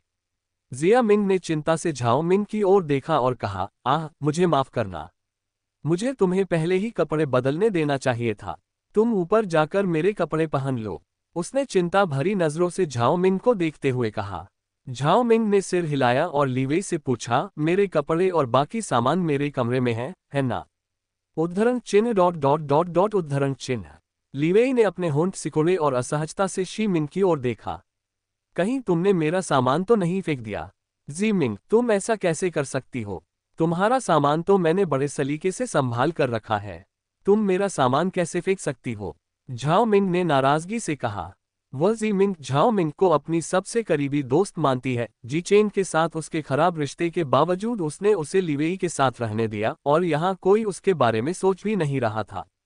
जिया मिंग के पास लीवेई है, जी चेन को अभी भी जिया मिंग की चिंता है, जबकि जिया मिंग के पास न तो लीवेई है और न ही जी चेन, जो कभी उससे प्यार करते थे। अंत में वह अकेली रह जाती है और उसके पास लौटने के लिए कोई जगह नहीं बचती।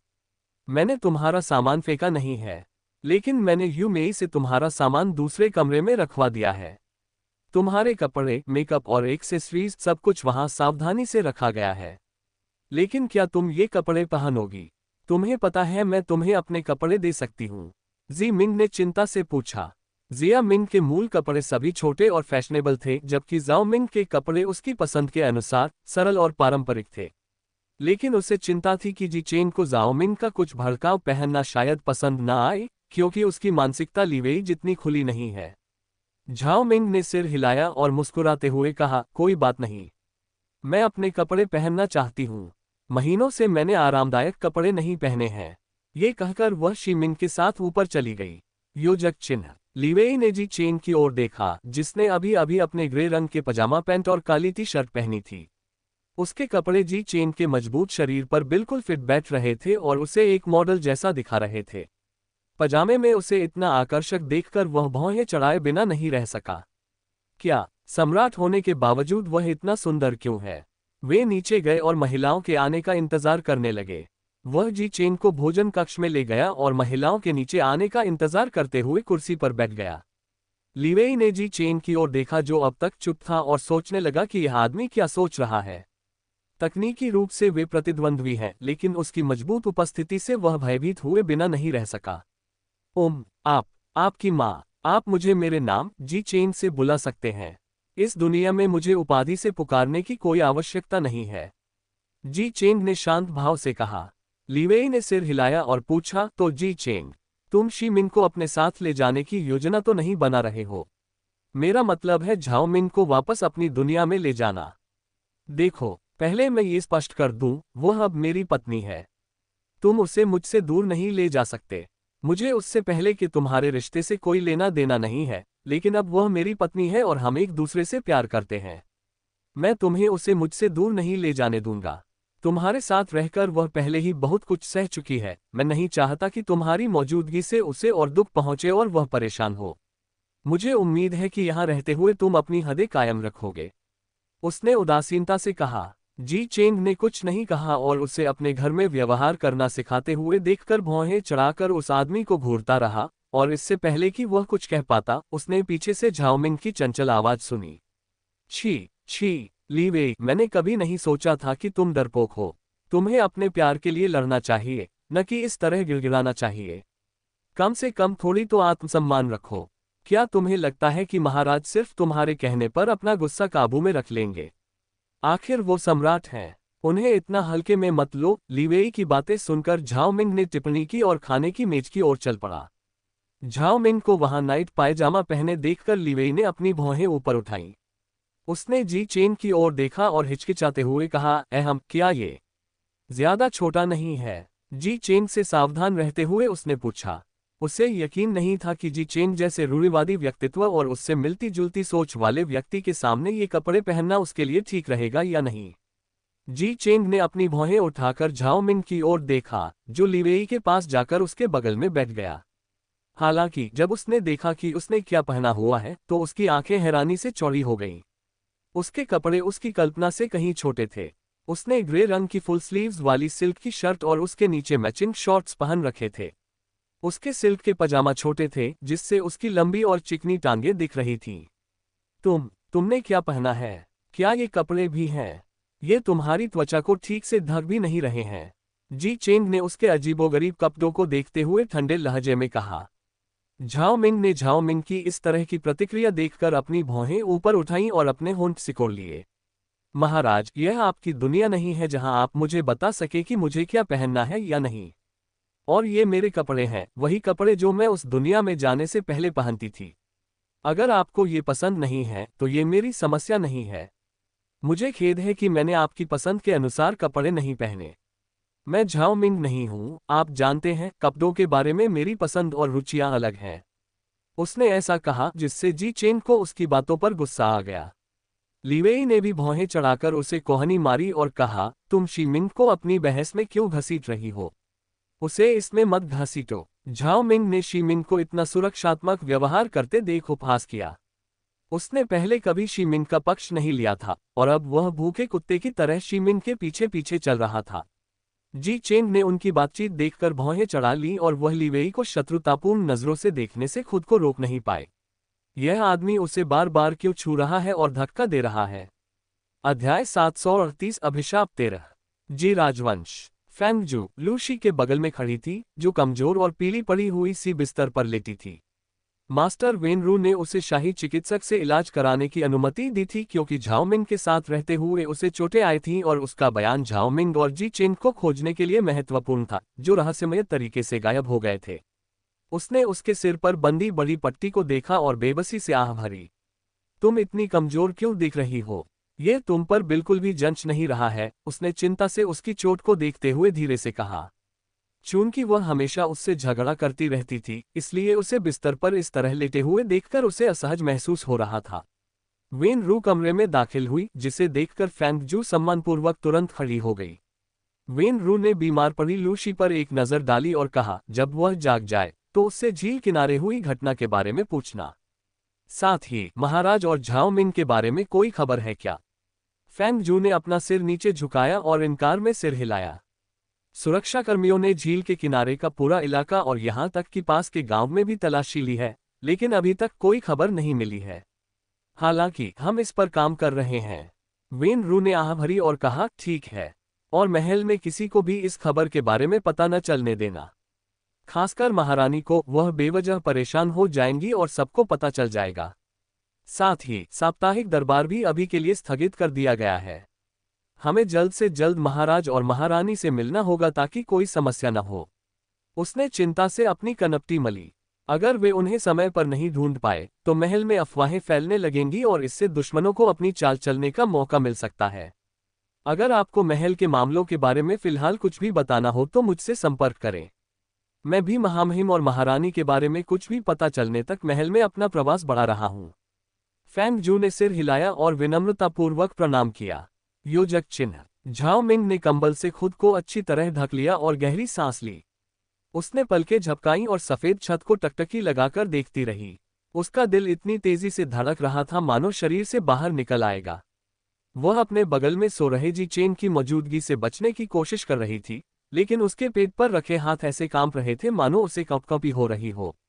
उसने अपने होंठ सिकोड़े और लीवेई को कोसने लगी जिसने उसे इस स्थिति में डाला था। अगर उसकी वजह से ऐसा न होता तो वह इस अजीबोगरीब स्थिति में न होती। कुछ देर पहले खाने की मेज पर लीवेई ने अपने बगल में बैठे शीमिन की ओर देखा और पूछा, क्या तुमने यू मेई से उनके लिए अतिथि कक्ष तैयार करने को कहा था? और झाओमिंग, मेरा मतलब है उसका सामान भी अतिथि कक्ष में रखवा दो, क्योंकि वह वहीं ठहरने वाली है। उसने हकलाते हुए कहा, क्योंकि वह सोच रहा था कि झाओमिंग को क्या कहकर पुकारे, जो असल में शीमिंग है। जिया मिंग ने शांत भाव से उसकी ओर देखा और कुछ नहीं कहा।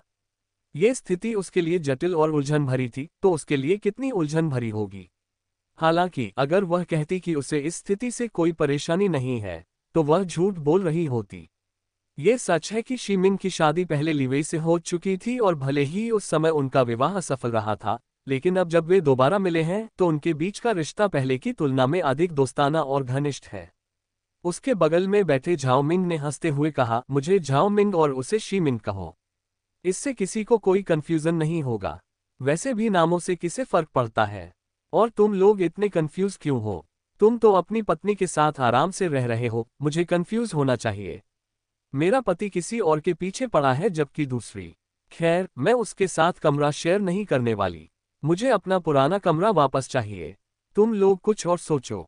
झाओ मिंग की बातें सुनकर जी मिंग ने अपने होंठ सिकोड़ लिए।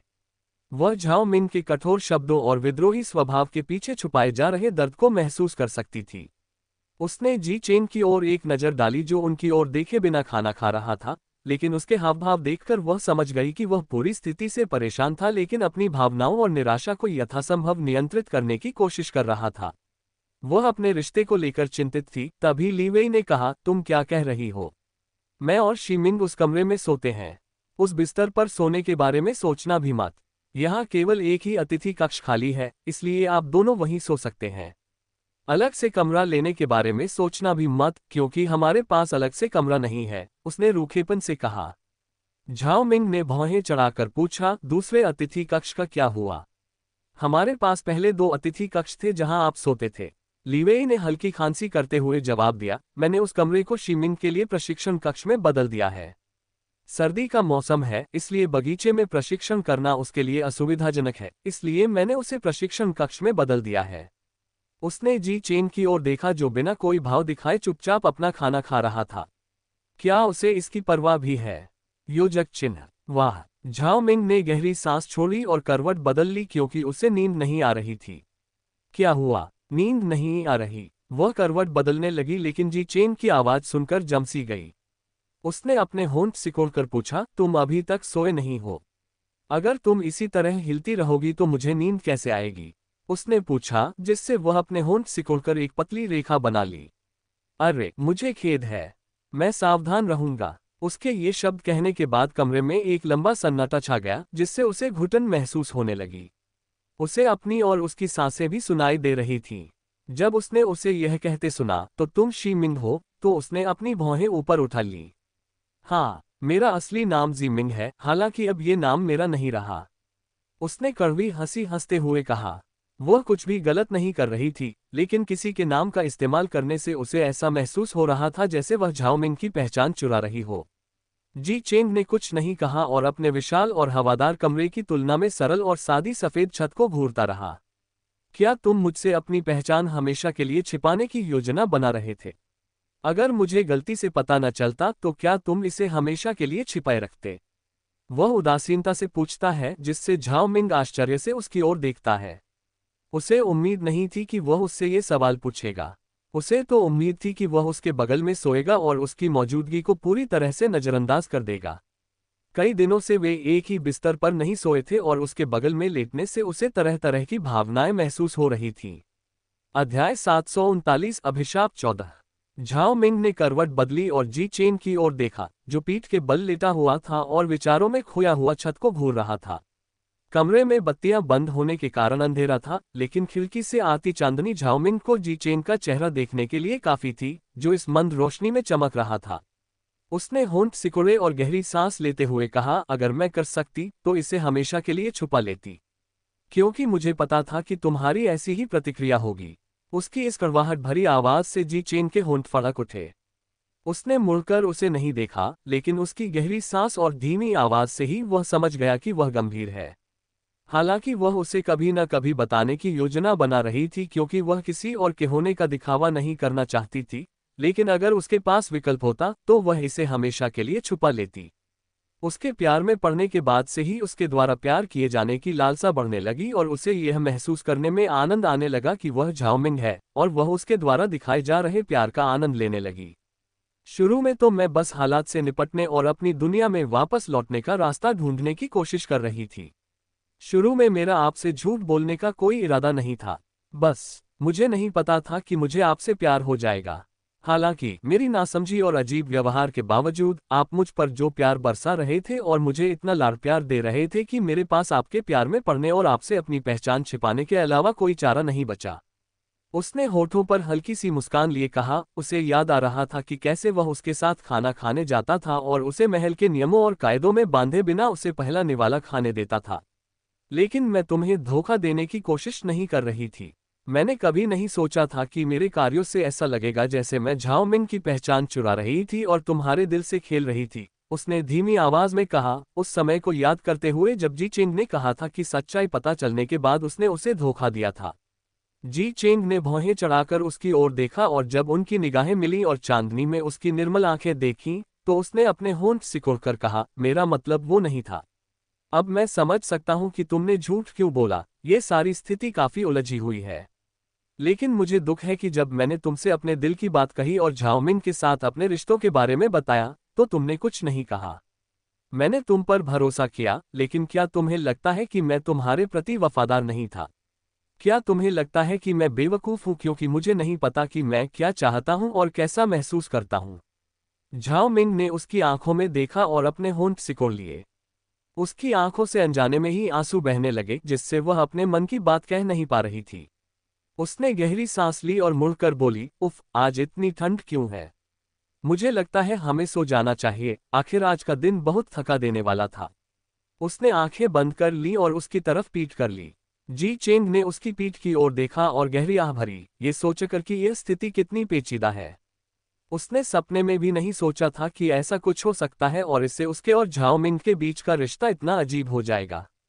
योजक चिन्ह। लूशी, मेरे लिए एक गिलास गर्म पानी लाओ। झाओ मिंग ने आंखें बंद करके कहा और हल्की खांसी की।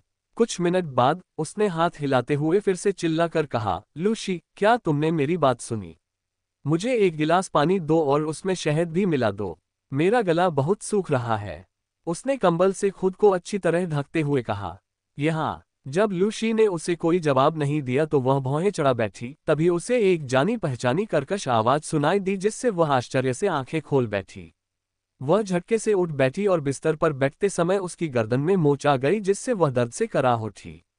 आह, दर्द हो रहा है। वह दर्द से कराहते हुए अपनी गर्दन सहलाने लगी। हालांकि जब उसने अपने सामने पानी का गिलास लिए खड़े उस आदमी को देखा तो वह अचंभित होकर उसे देखने लगी। जी चेन को काली पतलून और सफेद कमीज पहने देखकर उसकी आंखें आश्चर्य से चौड़ी हो गईं। सफेद कमीज पतलून के अंदर करीने से टक्ट थी। उसे इन कपड़ों में देखकर उसे आखिरकार एहसास हुआ कि जिसे वह सपना समझ रही थी वह सपना नहीं बल्कि हकीकत थी। तो क्या वह अपनी दुनिया में वापस लौट आए है? जी चेंग ने उसे आंखें फाड़कर घूरते हुए देखकर अपने होंठ सिकोड़ लिए और अजीब तरह से अपनी गर्दन सहलाते हुए कहा, क्या ये अजीब लग रहा है? क्योंकि मैं यहाँ अपने कपड़े नहीं पहन सकता, इसलिए लिवेई ने मुझे अपने कपड़े पहनने के लिए दिए हैं। हालांकि ये पैंट बहुत तंग और असहज है, लेकिन उसने कहा कि ये ठीक लग रही है।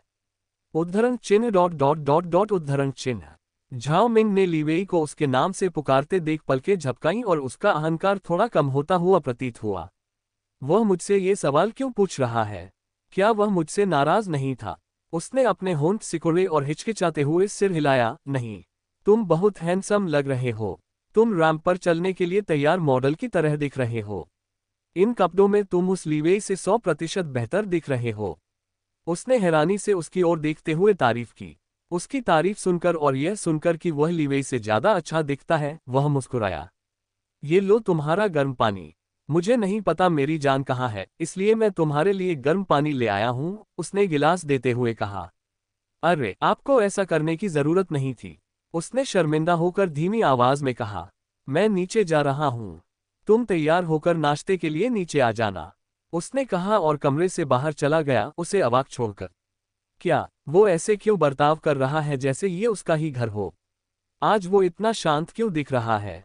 क्या वो कल गुस्से में और उदास नहीं था? फिर आज क्या हुआ? अध्याय 740 अभिशाप 15। जब झाओ मिंग घुटनों तक आने वाली फूलों के प्रिंट वाली हल्के नीले रंग की कैजुअल ड्रेस पहने हुए नीचे आई तो वह डाइनिंग टेबल की ओर चली गई, जहां शीमिंग टेबल पर व्यंजन परोस रही थी जबकि यूमेई उसकी मदद कर रही थी। लिवेई भी वहीं बैठी अखबार पढ़ते हुए कॉफी की चुस्कियां ले रही थी। उसकी नज़र जी चेन पर पड़ी जो चुपचाप मेज पर बैठा था, मानो एक अकेला बच्चा हो। उसने अपने होंठ सिकुड़े और शीमिन को देखा जो लिवेई के बगल में बैठ गया था। उसने जी चेन की प्रतिक्रिया जानने के लिए उसकी ओर देखा, लेकिन उसने शीमिन की ओर नहीं देखा और बस अपने सामने रखे चावल के कटोरे को घूरता रहा। उसने आह भरी और सोचने लगी कि कहाँ बैठे, तभी जी चेन ने उसकी ओर देखकर कहा, तुम वहां क्यों खड़ी हो? बैठो। उद्धरण चिन्ह डॉट डॉट डॉट डॉट उद्धरण चिन्ह। वह हैरानी से उसे देखती रही और हिचकिचाते हुए उसके बगल में बैठ गई, ये सोचकर कि उसने उसे अपने पास बैठने के लिए क्यों कहा। क्या वह नहीं चाहता था कि वे एक दूसरे से दूरी बनाए रखें और अजनबी जैसा व्यवहार करें? खैर, अब जब वे उसकी दुनिया में हैं तो वे अजनबी जैसा व्यवहार तो कर ही नहीं सकते। उसे शक है कि उसके अलावा कोई और उसकी मदद करेगा, लेकिन उन्हें जरूरत से ज्यादा दोस्ताना होने की भी कोई जरूरत नहीं है। खाना खाते समय वह बार बार उसे देखती रही। सफेद कमीज में वह बेहद आकर्षक लग रहा था, जो उसके गठीले शरीर पर एकदम फिट बैठ रही थी। तो अब आप हमें बताएंगे कि आप लोग यहाँ कैसे आए? मेरा मतलब है, मुझे यकीन है कि आप लोग किसी जादुई दरवाजे या हवाई जहाज से तो नहीं आए होंगे, है ना? लिवेई ने अपना अखबार एक तरफ रखते हुए झाओ मिंग की ओर देखा, जो उसके सवाल से अचंभित रह गया था। वह जी चेन को बगल से देखने में इतनी व्यस्त थी कि उसे लिवेई की कही बात समझ ही नहीं आई। क्या तुमने कुछ कहा? उसने टिश्यू से अपने होठों के कोने पोंछते हुए पूछा। जिया मिंग ने झाओ मिंग की ओर देखा और शांत भाव से पूछा, क्या आपके यहाँ आने से पहले कुछ हुआ था? झाओ मिंग ने अपने होंठ सिकुड़े और जी चेन की ओर देखा, जो उसे भी उत्सुकता से देख रहा था। उसे भी नहीं पता था कि झील के किनारे पहुंचने से पहले क्या हुआ था, जहां लूशी घायल पड़ी थी और झाओ मिंग पानी में डूब रही थी। झाओ मिंग ने गहरी सांस ली और फिर बोला, मैं लूशी के साथ बिना किसी सुरक्षा के महल से बाहर निकला और महल से काफी दूर चला गया। मुझे नहीं पता वह कौन सी जगह थी, लेकिन वहां एक झील थी जहां लूशी और मैं दिन भर चलने के बाद आराम करने और अपने पैर धोने गए थे। जिया मिंग ने अपनी भौहें उठाईं और हैरानी से जी चेन की ओर देखा। वह कभी नौकरानियों और पहरेदारों के साथ महल से बाहर नहीं जाती थी, अकेले जाना तो दूर की बात थी। लेकिन उसे ये देखकर बहुत आश्चर्य हुआ कि झाओ मिंग बिना किसी पहरेदार के महल से बाहर निकलने की हिम्मत कैसे कर सकता है। हम निकलने ही वाले थे कि तभी अचानक दो आदमी, जिनके चेहरे काले कपड़े से ढके हुए थे, कहीं से प्रकट हो गए। उनके पास चाकू भी थे। उसने याद करते हुए बताया कि कैसे वे अचानक प्रकट हुए और उसे डरा दिया। उन्होंने क्या कहा? क्या उन्होंने पैसों के लिए तुम लोगों पर हमला किया? जी चेंग ने चिंता से भौहें चढ़ाते हुए पूछा। झाओ मिंग ने हैरानी से उसकी ओर देखा और सिर हिलाते हुए कहा, नहीं। मैंने उनसे कहा कि मेरे पास पैसे नहीं हैं और हमें जाने दो, लेकिन वे पैसे के लिए नहीं आए थे। तो फिर उन्होंने तुम पर हमला क्यों किया? जी मिंग ने चिंता से उसकी ओर देखते हुए पूछा। झाओ मिंग ने अपने होंठ सिकोड़े और बोलने से पहले हिचकिचाए। दरअसल उन्होंने कहा कि वे मुझे अपने साथ ले जाना चाहते हैं। क्या? उन्होंने कहा कि वे तुम्हें अपने साथ ले जाना चाहते हैं? उनकी हिम्मत कैसे हुई? दिन दहाड़े जी राजवंश की महारानी का अपहरण करने की उनकी हिम्मत कैसे हुई? जी चेन का चेहरा गुस्से से लाल हो गया और उन्होंने जोर से मेज पर हाथ पटका, जिससे उनकी चॉपस्टिक जमीन पर गिर गईं। उसकी इस तीव्र प्रतिक्रिया को देखकर लीवेई भी चौंक गया। चूंकि वह अब तक शांत था और ज्यादा प्रतिक्रिया नहीं दे रहा था, इसलिए वह भूल गया था कि वह जी राजवंश का सम्राट है और उससे कहीं अधिक श्रेष्ठ है। उसने शी मिंग की ओर देखा, जो शांति से झाओ मिंग को देख रहा था, और जी चेन के गुस्से में किए गए व्यवहार पर भी उसने कोई प्रतिक्रिया नहीं दी। झाओ मिंग ने होंठ सिकोड़कर लापरवाही से जवाब दिया, खैर, शाम का समय था, दिन का नहीं, इसलिए। जी चेन की तीखी निगाहें देखकर वह चुप हो गई। इतने गंभीर विषय पर उसे मजाक करते देख जी चेन अवाक रह गया। जिन लोगों को वह नहीं जानती थी, उनके द्वारा उसका अपहरण होते होते बचा और वह डूबने से बाल बाल बची, लेकिन वह किसी अजनबी की कहानी सुना रही थी। तो फिर क्या हुआ? क्या उन्होंने कुछ बताया कि वे तुम्हें अपने साथ क्यों और कहां ले जाना चाहते हैं? जी मिंग ने ठंडे माहौल को तोड़ते हुए झाओ मिंग से बात जारी रखने को कहा। उन्होंने ज्यादा कुछ नहीं कहा, लेकिन उन्हें यह भी पता था कि मैं महारानी हूं और महल से निकलते ही वे मुझ पर और लूशी पर नजर रख रहे थे। इतना ही नहीं, मेरे द्वारा उनमें से एक आदमी को लगभग नपुंसक बना देने के बाद भी उन्होंने मुझे ज्यादा चोट नहीं पहुंचाई। वे कहते रहे कि उन्हें मुझे बिना नुकसान पहुंचाए अपने साथ ले जाना है और उनके मालिक को मैं पसंद आ गई हूं। पहले तो मुझे लगा कि वे मानव तस्कर हैं और इसीलिए मैं उनसे बचने के लिए झील में कूद गई। उसने अपने हाथों को देखते हुए कहा, उस पल के अपने डर को याद करते हुए। मेरी वजह से लूशी बुरी तरह घायल हो गई। पता नहीं अब वो कैसी होगी। लूशी के बारे में सोचते हुए उसने अपने होंठ सिकोड़े और उंगलियों से खेलने लगी। जी चेंग ने उसकी ओर देखा और उसके भावहीन चेहरे को देखकर दांत पीस लिए। उसके क्षेत्र में भला कोई जी राजवंश की महारानी से पंगा लेने की हिम्मत कैसे कर सकता है? उसने मुट्ठी भींच ली, लेकिन उसे अपनी उंगलियों से खेलते देख उसने आह भरी और कहा, चिंता मत करो, वह ठीक ही होगी। फैंग जू आसपास ही था, इसलिए उसने उसे समय पर ढूंढ लिया होगा। और जब मैं झील के इलाके में पहुंचा तो वे लोग भाग गए, इसलिए वह सुरक्षित ही होगी। जाओ मिंग को दिलासा देते देख जी मिंग हल्की सी मुस्कुराए। उसे समझ आ गया कि वह जाओ मिंग से नफरत नहीं करता, उसे बस अपनी भावनाओं और वास्तविकता को स्वीकार करने के लिए कुछ समय चाहिए। लीवेई ने झाओ मिंग की ओर देखा और कहा, लेकिन आपने हमें यह नहीं बताया कि आप यहाँ कैसे आए? झाओ मिंग ने अपना सिर उठाया और निराशा से उसकी ओर देखते हुए कहा, क्या तुम्हें वाकई इस तरह माहौल खराब करना जरूरी है? उसने चिढ़कर कहा। आगे बोलने से पहले उसने गहरी सांस ली और कहा, मुझे नहीं पता मैं यहाँ कैसे आए। मुझे बस इतना याद है कि मैं झील में गिर गई थी और क्योंकि मुझे तैरना नहीं आता, इसलिए सतह पर आना मेरे लिए मुश्किल होता जा रहा था और हर गुजरते पल के साथ मेरी सांस फूलती जा रही थी और मेरा दम घुट रहा था। वो एहसास बिल्कुल वैसा ही था जैसा मुझे तब महसूस हुआ था जब मैं स्विमिंग पूल में गिरने के बाद लगभग मरते मरते बची थी।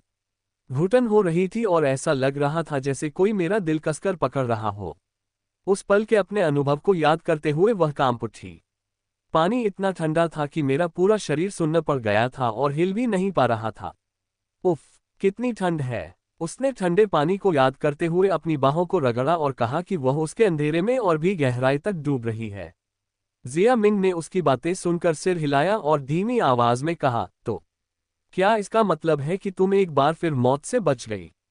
मेरा मतलब है, पिछली बार तो आंटी शेन जिया ने मुझे बचाया था, क्या तुम्हें लगता है कि इस बार भी वही? झाओ मिंग ने अपना सिर उठाया और हैरानी से शी मिंग की ओर देखा। क्या उसने इस बार भी उसे बचा लिया?